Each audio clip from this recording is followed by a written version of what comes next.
on, and then you put the bedpan under the patient.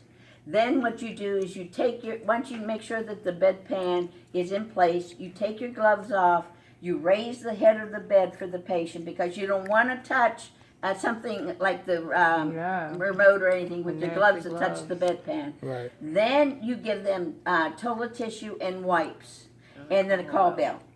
And you tell them to call you. Okay, so then you leave the room. Of course, you have privacy. Then when you come back, what you do is the first thing you do is you put the bed down because you can't take them off the bedpan with them sitting up. You're going to have a mess.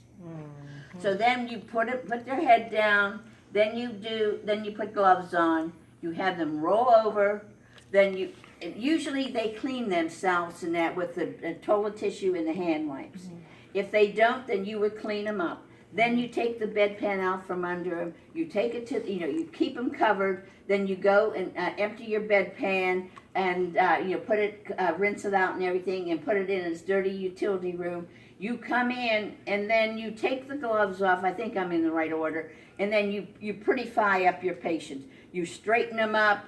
You straighten their bed up. If they want their head back up, you give them the call bell. You check that the bed is in low position, and then you open the curtain because you provided, and then you go out and you wash your hands.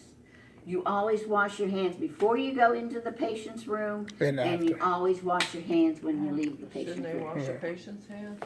Well, she already did that, if they can, because we give them hand wipes. But, good point, if they can't do it, then you wipe their hands. Did I miss anything? No. Sounds good to me. But people get confused about putting the gloves on, taking the gloves off, putting the gloves on. But just think what you're doing. It's common sense. Okay, I'll get the bedpans.